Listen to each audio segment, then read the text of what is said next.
Okay, hello. Thanks for coming, everybody. We really appreciate having you guys here. This is an extended learning experience for writing and rhetoric, and we hope that this is going to inform some of what you're thinking about as you're taking the course, finishing it up and thinking about what you carry with you from writing and rhetoric. So this is the third of our 3 sessions in the What Would You Write For series. This was conceived of by our faculty because we wanted to continue these efforts to show the relevance of what we're doing in our writing and rhetoric courses and our study of rhetoric, and how it extends beyond first-year writing. It extends beyond even college writing and academic work that you might do out into the real world, into the things that you want to accomplish, that you want to take with you from here and want to accomplish later in your life. So we've all used what we've learned about persuasion and rhetoric, and not just in our workplaces, but to work for causes that contribute to the common good. It's part of the mission of our university. It's part of a sense of mission that everyone here who's speaking to you tonight has, and that I would expect that you have too. It's one of the reasons why you're here at Notre Dame. So we wanted to bring in some experts in persuasion to get their sense of how their work is involved with rhetoric, how their work is involved in persuasive communication, and how that's an integral part of getting that work done. Okay, so I'm Damian Zuro, and I'm a faculty member in the writing program. And so tonight, we're fortunate to have 3 individuals who have dedicated themselves to working for human rights and dignity in a wide array of sectors, cultures, and contexts. And so for all of them, communication is central to what they do. And so before we introduce them in turn, I think what we want to do also is I almost forgot, so that's what I just said, who they are, and then we can advance. And then we'd also like to thank our sponsors, Mr. Earl Linehan and Ms. Daria Linehan of the College of Arts and Letters, who've generously provided a grant that has funded this panel and the other panels that we've had tonight. So we thank them. And so now we'll begin introducing the speakers in turn. And I would like to start with Justus Ghormley, who's the director of the Moreau College Initiative, a program of Holy Cross College partnering with the University of Notre Dame and the Indiana Department of Corrections to provide college degrees to students who are incarcerated at the Westville Correctional Facility, just west of here in Westville, Indiana. So Justus holds a BA from Azusa Pacific University, an MDiv from Yale Divinity School, and a PhD in theology from right here at the University of Notre Dame.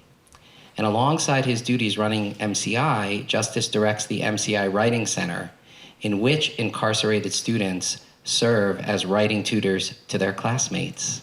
So welcome, Justus. Hi, everyone. I'm Nicole McLaughlin, also faculty in the University Writing Program. And I am pleased to introduce to you Ms. Monalisa. Monalisa is a practitioner in residence this year at the Institute for Social Concerns on campus. And she is an international human rights lawyer who has represented victims of human rights abuses in different parts of the world for over a decade. She's a strategic litigator and a negotiator, and she's addressed rights violations through both negotiations and legal claims that have been brought in multiple jurisdictions, following also extensive direct engagement herself with victims. So she's worked with international tribunals, with NGOs, with academic institutions, and with legal aid clinics in 5 different countries. So thank you so much for joining us this evening. And I'm Elizabeth Capdeville, another faculty member in the writing program. I teach writing and rhetoric, including to some of you. Glad to see you guys here. And I'd like to introduce Dr. Margaret Pfeil. Margie Pfeil holds a joint appointment in the theology department and in the Center for Social Concerns, now the Institute for Social Concerns, here at Notre Dame. She's a faculty fellow of the Kroc Institute for International Peace Studies, the Clow Institute for Civil and Human Rights, and the Ansari Institute for Global Engagement with Religion. Her research interests include Catholic social thought, racial justice, ecological ethics, ecumenical dialogue, and peace studies. She's co-authored and co-edited several volumes. She's also a founder and resident of the St. Peter Claver Catholic Worker Community in South Bend, as well as board president of Our Lady of the Road and New Day Intake Center, which Margie will tell us about tonight. Thanks for being here, Margie. Panelists, we also want to introduce you to our audience members who are largely first-year students at Notre Dame. Here they are. They come from various colleges and majors all across the institution. They're all enrolled in one of our sections of Writing and Rhetoric. And many of them are right now at work on projects such as community proposal papers, and some of them are involved with creative projects, multimodal projects that engage them in research, reading, and writing for causes that they choose to learn more about and in some cases to advocate for. So they're actually in courses where they're learning about how speakers, writers, scholars, and all kinds of change agents have used words to change the course of history. And they're excited to hear from you about your experiences in that arena. So before we dive into the program, a few just announcements for you. We did order pizza. It may not be visible to everybody. Please do not feel that you can't get up. Jump up and go get extra pizza if you want it. We want all the pizza gone at the end of the event. There are drinks over there too. So this is designed to be less formal. So we want to keep the room noise to a minimum, but don't be shy about getting up to get pizza. And also, we want you to have some questions for our speakers. So we will have some time for audience questions at the end. So please be thinking of those as the event goes on, okay? So with that, we're going to transition now to some prepared questions for our panel. Each panelist will have a chance to answer, and you can go first if the spirit moves you. So our first question is just if you can please tell us a little bit about your advocacy work and the people that you advocate for. What are some of the important things that you're working to do, and who does your work impact?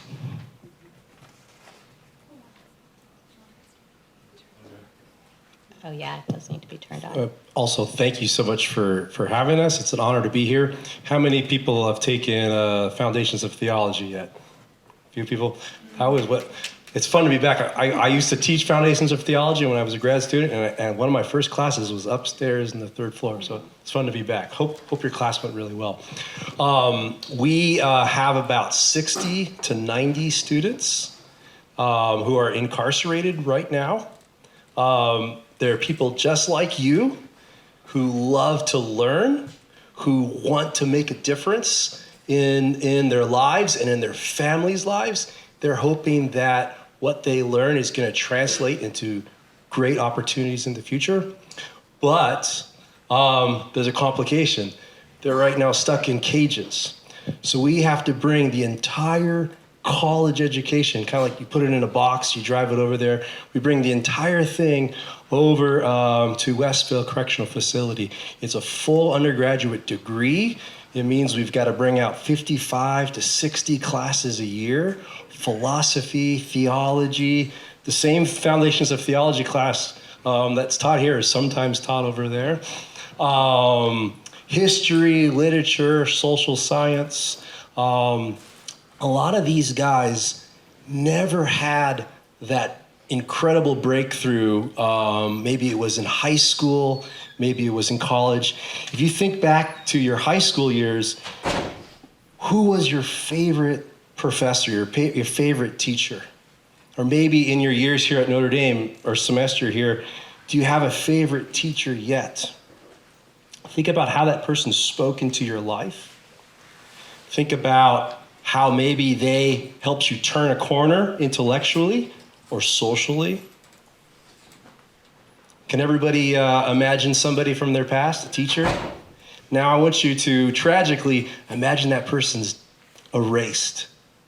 Imagine instead of having that in your life, you found yourself in some kind of traumatic cycle without a mentor, without a teacher, without someone to lift you up.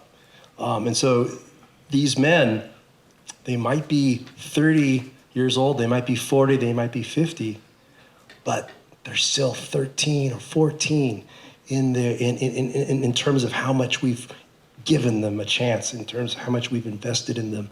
And so we're trying to come alongside them and say, you know what, we might be 20 years late as a society to help you out, but you still deserve this. You still deserve a chance to have your humanity recognized, to be treated like an intellectual peer.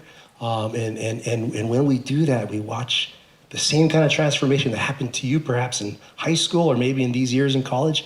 It's happening to these 55-year-old man who maybe has been in prison for 25 years.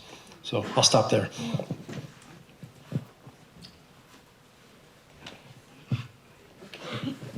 Well, it's a joy to be with you all tonight. And well, let's see. I've been part of the Catholic worker community since 2003 when we started this iteration of the worker. And in the pandemic in 2020, here in South Bend, we experienced, as many places did, a shutdown of everything. And this resulted in a very large tent encampment in downtown South Bend, just down the street from the Catholic worker.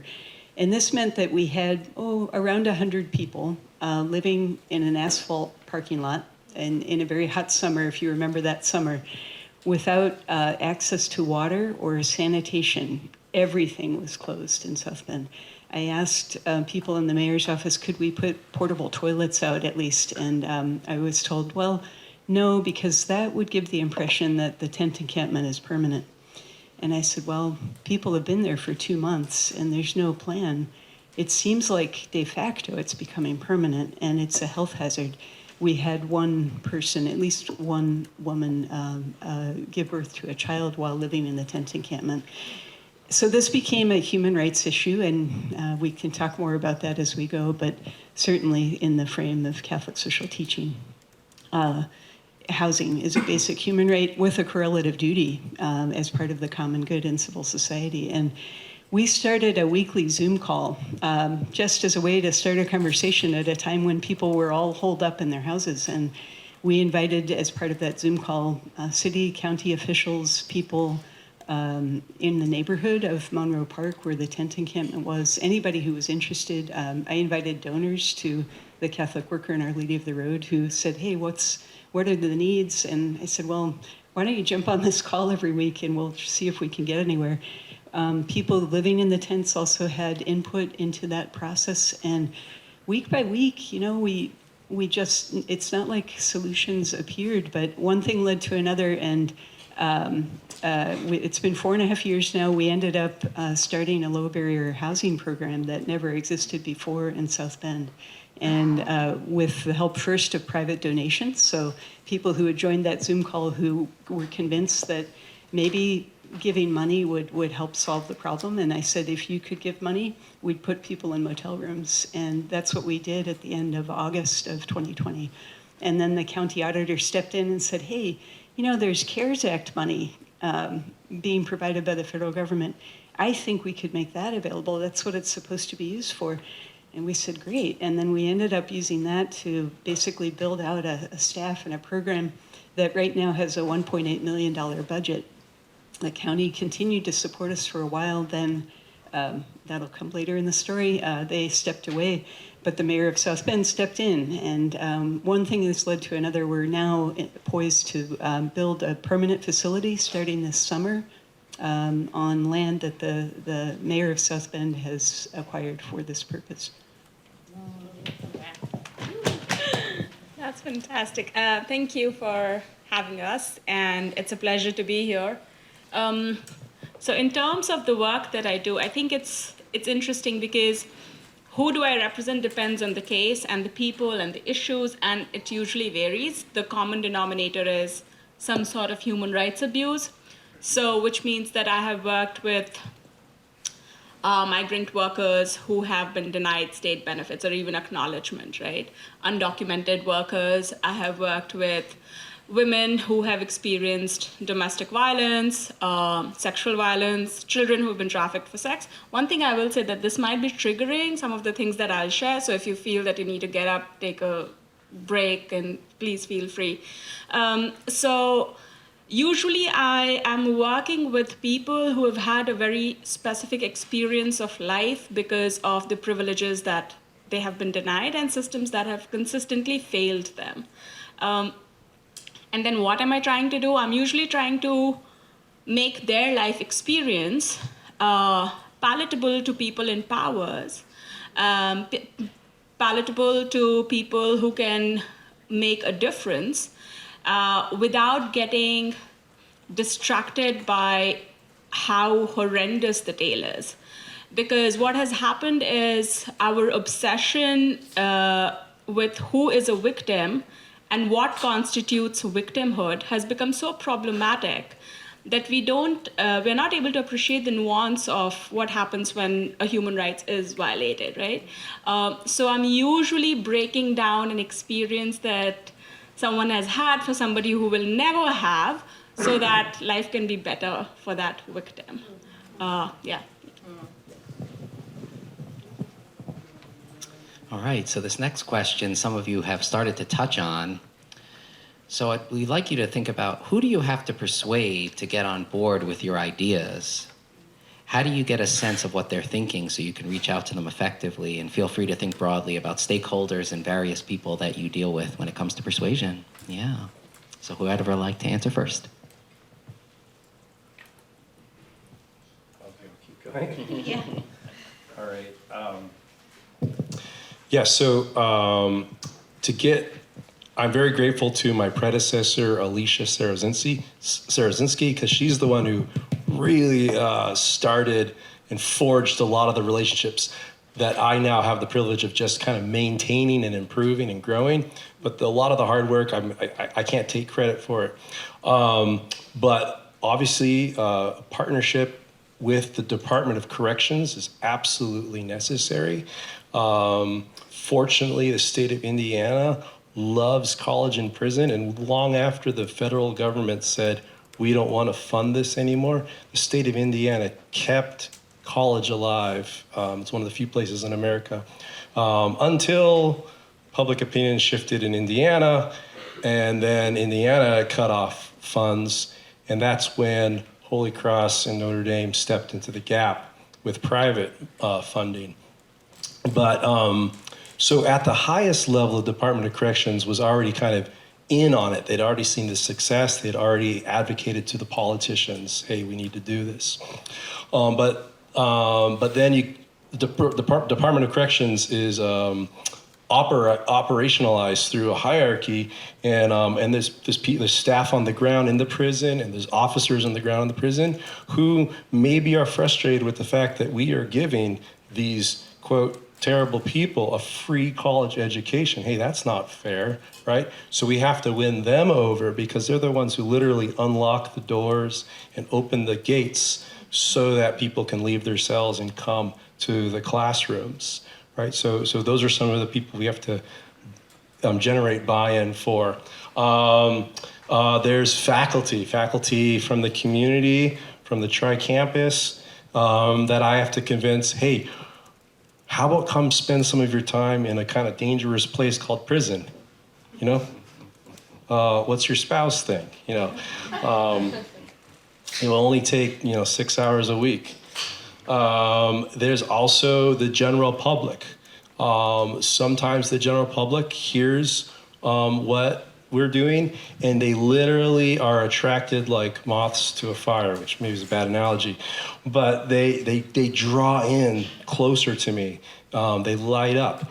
And there's literally people who, when they hear what we do, start walking backwards. They literally physically move away from me and maybe cross their arms and get stiff.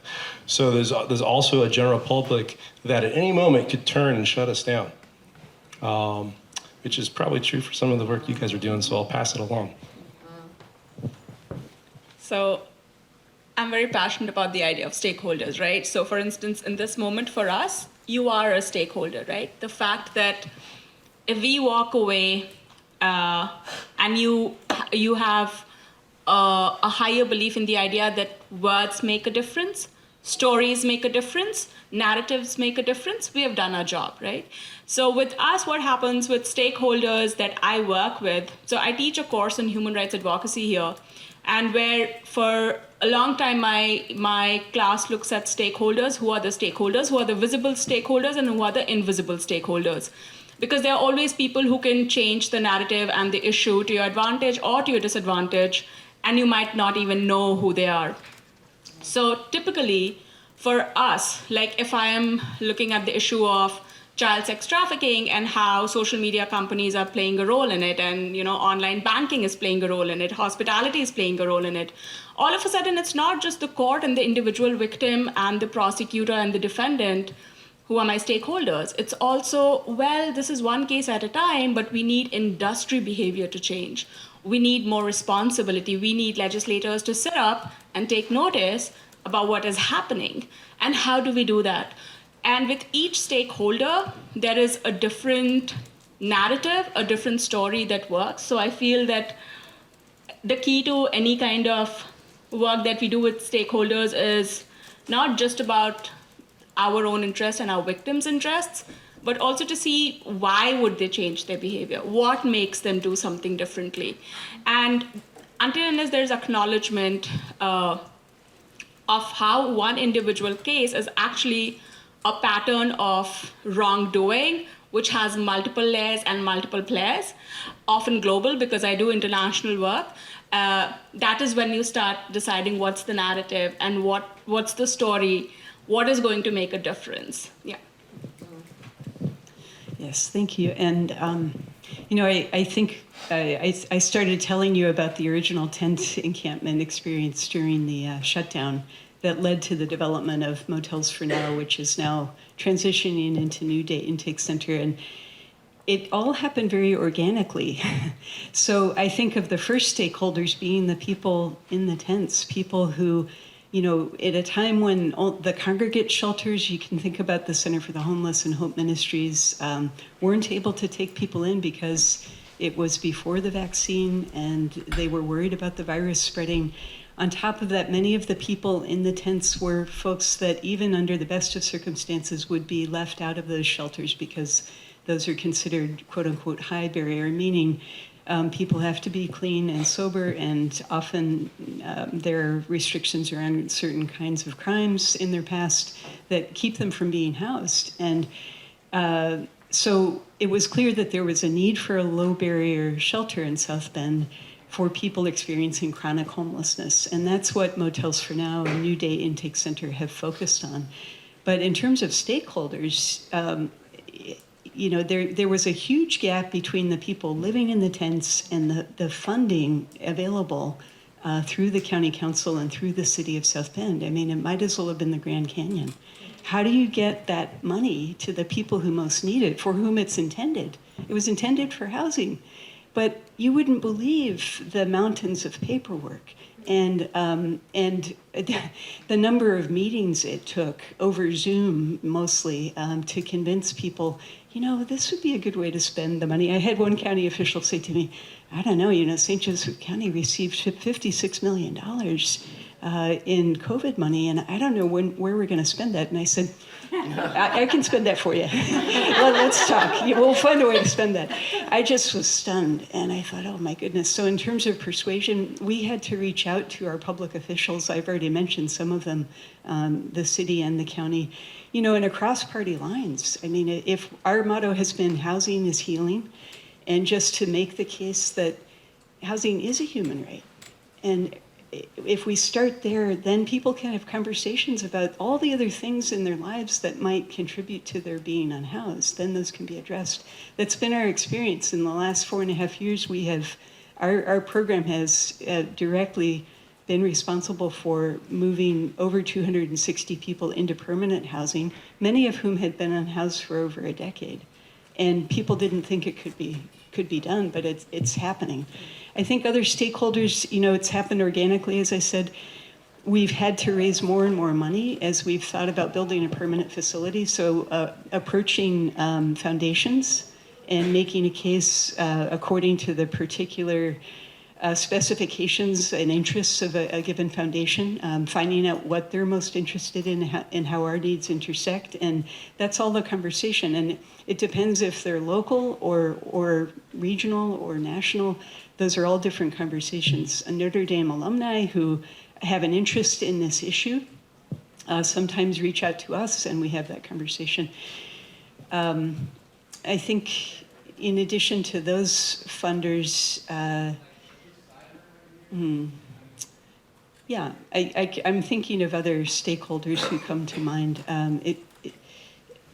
Most recently, I would say my colleagues here at Notre Dame around research. So there's an AI study funded by the Provost's office. And, you know, I'm trained in moral theology. AI is not my gig. But, you know, I came into relationship with researchers at the Lucy Family Institute for Data and Society. And they said, you know, we'd love to do a study on AI around stigma related to homelessness. And so what you said, Justus, a moment ago, very true. You know, most people have some sort of unconscious bias around someone they might see who seems unhoused. And there are data and research to indicate that, you know, that's a very human response. There's a kind of response of disgust. This study is meant to generate ideas about how generative AI can be used to reframe stigma and convey a positive culture around housing.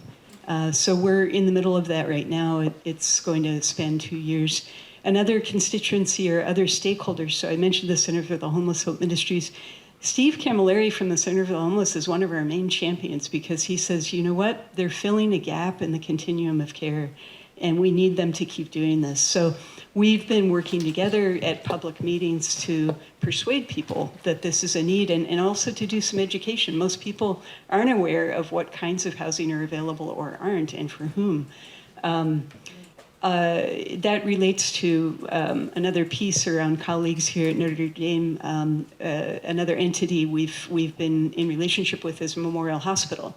And we have a study with Lucy Family Institute for Data and Society, again, in conjunction with Memorial Hospital physicians, you know, who ends up in their ER.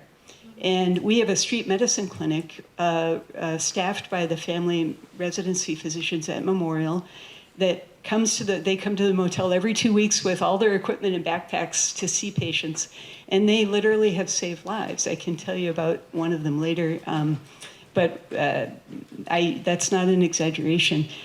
We're in the middle, or actually approaching the end this summer, of a 2-year study measuring ER usage and hospitalization among our residents at the motel who are patients of the clinic, and preliminary data show a 60% drop in ER usage. So, you know, I think part of our constituency is, you know, other institutions in civil society and our local community who have a stake, and they may not have seen it that way before, but now they do. And I think our hope is that when we have that study data, we can go back to Memorial and say, hey, would you fund a clinic room or the clinic space at our permanent facility where the doctors won't have to bring everything in backpacks? And ideally, they would help us equip that room. Yeah, so thank you. And Margie, you started to touch upon this already and told us a little bit about some of the different kinds of written and spoken persuasion and meetings, right, and emails and Zoom meetings and all of that. But we'd love to hear more about that and to hear also from all of you just about what are the different kinds of written, spoken persuasion? What are you doing? What kind of talking? What kind of texts do you generate? Well, I guess I'll start.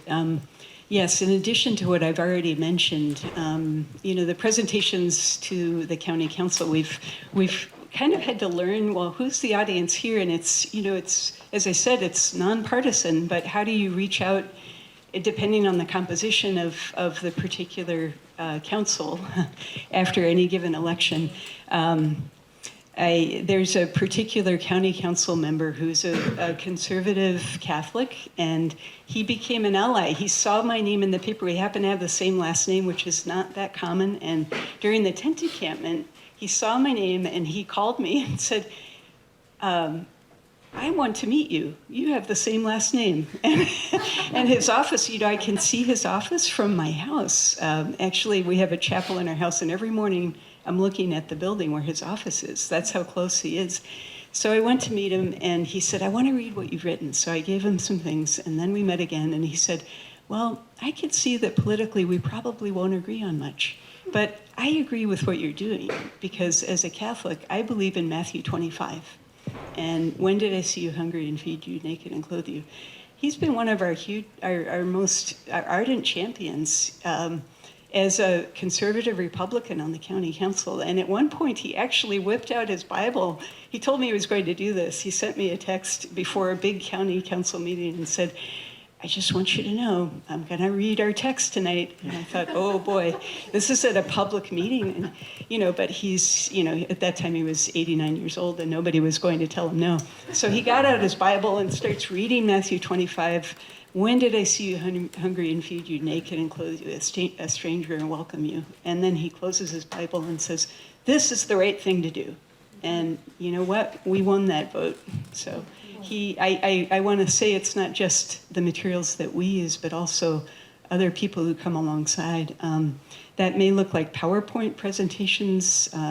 It may look like we're going to see in a moment a video, just a snippet of a video that we used at one particular county council meeting to just say, you have a decision to make, and what's it going to be? So I'll stop there. So the first thing is that when legal documents can be quite cut and dry because it's the law. So there isn't much to work with. But at the same time, as a strategic litigator, we have to be sneaky. So not going to lie about that.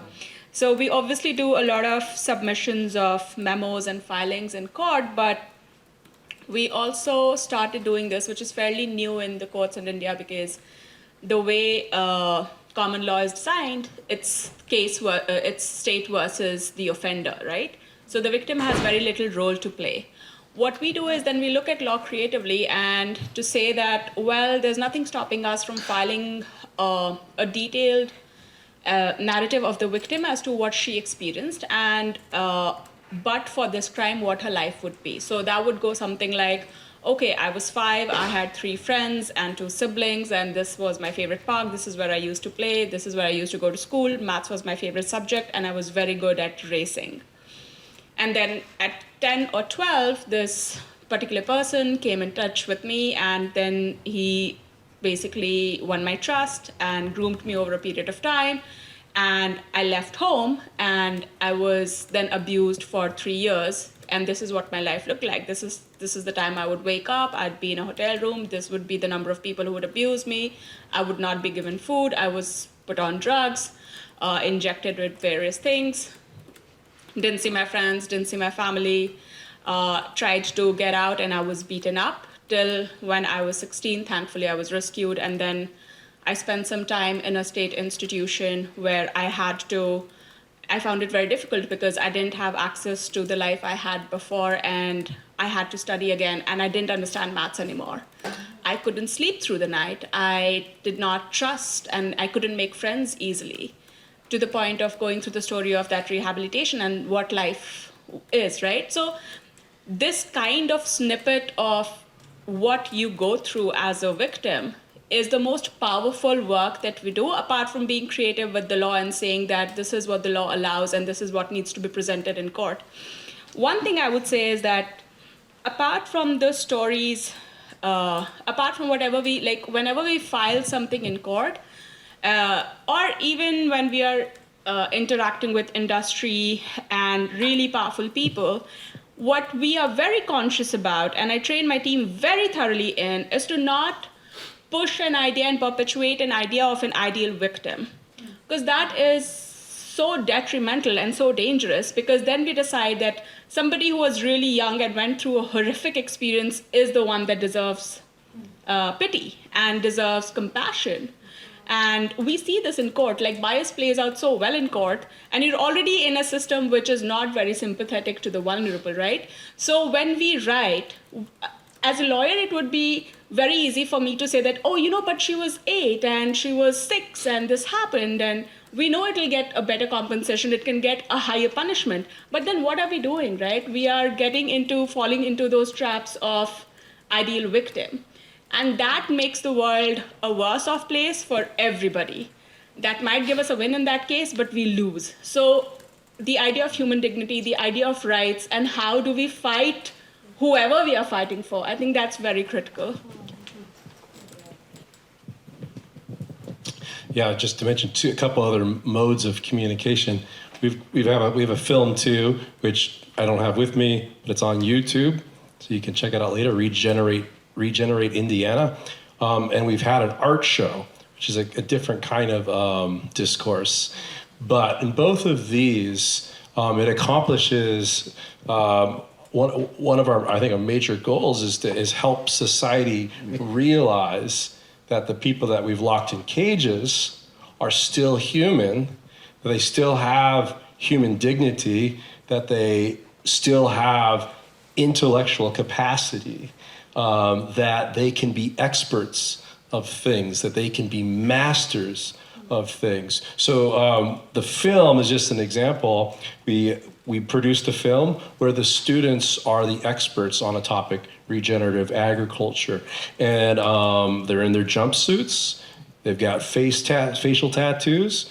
And they're in prison. They're college students. That's it.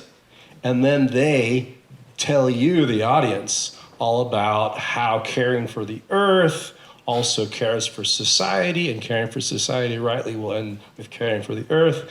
And someone who's unfamiliar with this will come away going, holy cow, how do these guys know so much? Or how are they so eloquent? That's not what, quote, prisoners are supposed to be like. Similarly, in our art show, some of these men are such beautiful and powerful artists. And so we've been able to have several art shows around the region, most recently down at the South Bend Museum of Art this last fall. And we titled the show Humanity Illuminated, because my goal, and I'm using words, I'm writing out what's the promo gonna say, what's the advertisement gonna say, what's the most important thing I want people to get out of this. I'm gonna tell you what it is. I want you to realize those people inside are human, and I want their humanity to shine out when you see what they're capable of producing. Thanks for mentioning the obvious stakeholder of the people in the community. I should have also said one of our most important stakeholders are the students themselves. And one of my most important roles has been to inspire the students to be students. Some of these guys, well, probably most of them, haven't been they maybe completed middle school, maybe some high school. They don't know what it means to be a student. They don't know what it means to be an intellectual peer. They don't know that it's okay to ask all kinds of questions. And so I have to call this out of them. I have to call out of them a confidence. And I have to share vulnerable points in my life to try to persuade them to be the people that I know they can become, but they're not quite sure yet. One of my favorite authors is Annie Dillard, and she says, when you write, don't hold back. Don't save your favorite or best examples or your most precious illustrations. She says, spend it all right now. And so when I'm talking to my students, I try to use up all of my best ideas right then.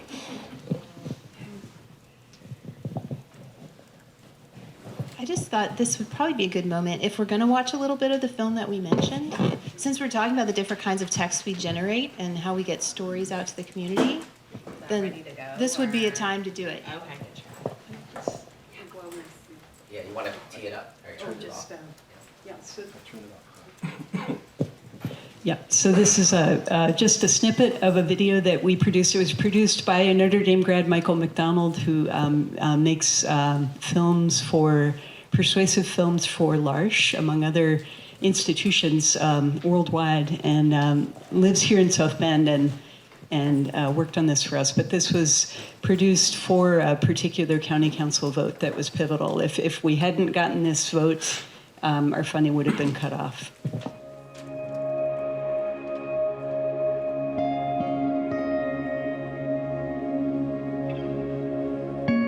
My name is Denise Sewell. Paul Kemp. Leo Richard Landrum II. Lamont Caldwell. Wilma E. Taylor Saunders. Henry William Jackson. My nickname is Buddy right there. I got it right on my left arm. My name is Shannon Smith. This is my son, Kyler. I'm the type of person that stays to myself. I was in Sports Illustrated once as a chef. Best pizza places in Indiana. I love to hang around my grandkids. I love to play with them. Well, I have a temper, but I don't really use it. You know, I'm fairly easygoing. I got my degree in business administration. I was in a sister battalion, like, when I was in Germany, I was in the 1st Armored Division, 2nd 78 Field Artillery. I'm Creole. A lot of people don't know at first glance. I'm a certified welder. I'm proud of my kids and my nieces, and that they do not follow my footsteps.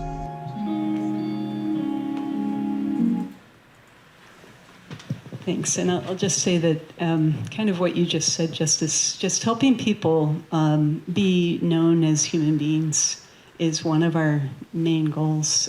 And 88% of the people we have seen in the motel program in the last 4.5 years are right from this area, from our own county. And so they are our own relatives, and helping people understand that has been a big part of our communication effort. Wow, thank you. You've talked, each of you, about some really interesting stakeholders that you have engaged with and powerful arguments that you've made. In our courses, we talk a lot about ethos. We talk about the need to establish credibility with the audience that you're seeking to persuade. Could you talk to us about how you go about with, maybe pick a stakeholder and talk about how do you establish credibility? How do you get them to listen to you? Sure, I could go first. So if I look at the legal system with the judges and the lawyers and the police officers and the victims, I think the easiest way to establish credibility is to be brutally honest and completely invested in what you do. I think it's so important to be pretty much exceptional at fighting for the rights of the people you're representing, that you have to be really sound in law, and you have to be more than that. You have to stand there, and it should be easy to see that you have no agenda. This is all you're doing. In that moment, you're standing up for someone. And not just like a bleeding heart and like, oh my God, let's do the right thing. No, this is the law, and this is the right, and this is what they deserve. And you show up day after day, and you wear down systems that are pretty much barriers, that are seeped in biases, prejudices, and hold the power and hold the door shut. You just wear them down. You do it with showing up, with consistency. You do it with your craft, really command the knowledge. And you do it with empathy. You do it with people knowing that nobody woke up and chose to be a criminal. You're not looking for, you're going to fight for the right system. You're going to fight for their right to have a fair trial, as you're going to fight for your victim to have her rights secured to her.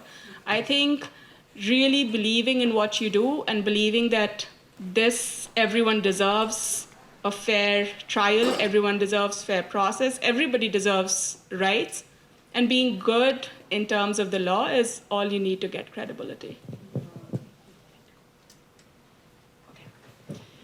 My mind went immediately to the constituency of people who are fearful of what we're doing and think that the people we're trying to house maybe don't deserve to be housed because they have some sort of maybe addiction, active addiction, or some mental health issue that makes them appear somewhat volatile in society. And so people are afraid. And so we have undertaken many public meetings, and one of them comes to mind. It's the neighborhood near where our current motel location is. We met with, there's a person who's a flight attendant and lives in that neighborhood, which is just a little bit east of the airport. And they actually don't have a neighborhood association. And she organized people to bring us all together in a town hall to talk about the motel. And in the course of this conversation, the county auditor and a city councilwoman both came to this meeting, and we, our whole staff were there.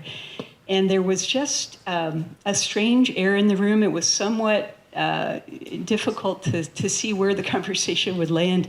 But, we mainly listened to people's fears and concerns and tried to meet them where they were and to understand what, they might be going through. If they had particular complaints, we attended to those and followed up with people. It turned out that after that two-something hour meeting, the flight attendant who had organized the whole thing said, I want to volunteer with you guys. And so she started coming every Monday night to help just hang out with people living at the motel, organizing a cleanup crew. And another person came up after the meeting and said, yeah, you know what? My cousin is staying at the motel. Really low voice. I felt like we were in a confessional or something. And I just, to the point that I raised earlier, these are our own brothers and sisters, aunts, uncles, cousins. And there's a certain amount of shame attached to that fear that people have. And I mentioned our motto, housing is healing. Helping people understand that this is not the end of the story for their loved one. That if we come together as a whole community and say, yeah, you know what, housing is a human right, and we can actually do this together, there's hope there. And helping people move from fear to hope, I think, is one of our goals. Well, one of our stakeholders, I guess, would be employers and people who have housing.